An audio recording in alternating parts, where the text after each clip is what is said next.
Hello awesome viewers, how are you all? Welcome back to the video. Guys, today we are going to learn how to go back and forward in the browser. To do that guys, we have inbuilt function. I'll show you on the screen. This is a program to launch the browser. Instead of reload, if I put dot forward, the browser will go forward and it has parameters like wait for option. We'll go inside, we can see what are the parameters available. So timeout and wait until, these are the only two parameters available for go forward.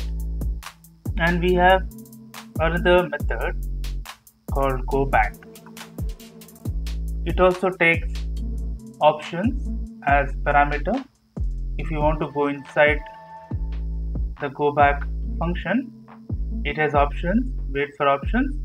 If you click this one, it will navigate you to the parameters. These are all optional. So timeout will take number and wait until. So let us see with a simpler example. So in this we are launching a Chrome browser with a slow motion of 500 and I am launching google.com. Then I have to go back. So I will not use it here. I will use it after this Blaze demo.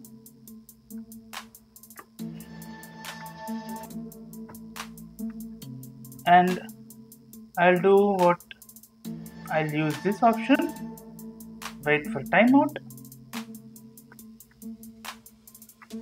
and I'll use, instead of reload, I'll use go forward, and before closing I'll use this one, wait for timeout, and then I'll close. So what actually happens here is, first it will launch google.com, then it will wait for 3 seconds, then it will launch blazedemo.com, then it will go back. As soon as it goes back, it will relaunch google.com, then it will wait for a while, then it will go forward, it will launch blazedemo again, then it will wait for a while, and then it will close. Now we'll execute the same program. In order to execute this launch browser.js, only this one, in this folder, I want to just execute launch browser. I'll open package.json and I'll use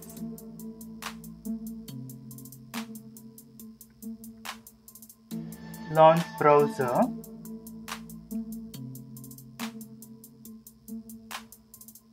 browser.js. So now I have clicked on launch browser.js. I'll make a few changes. I don't want DevTools to appear, and I don't want the slow motion too. In fact, I have given the wait for timeout.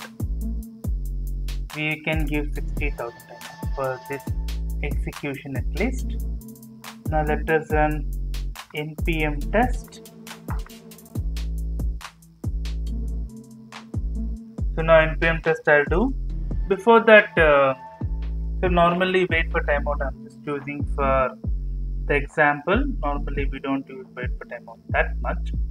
So we'll be using wait for selector of this element, wait for this element to appear till the browser launches. But for exercise purposes, for this video I'm using browser wait for timeout. Now let us run npm test. I click on it. It will follow the same procedure. First, Google Chrome will be launched with google.com website. Let us wait for the browser to get launched.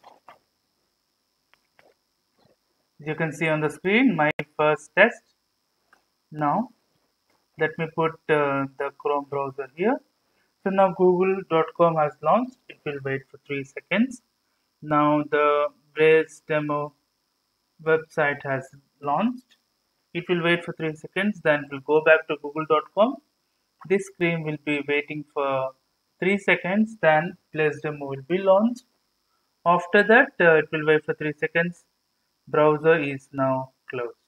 So that's it for the video, guys. If you like the video, please click on like.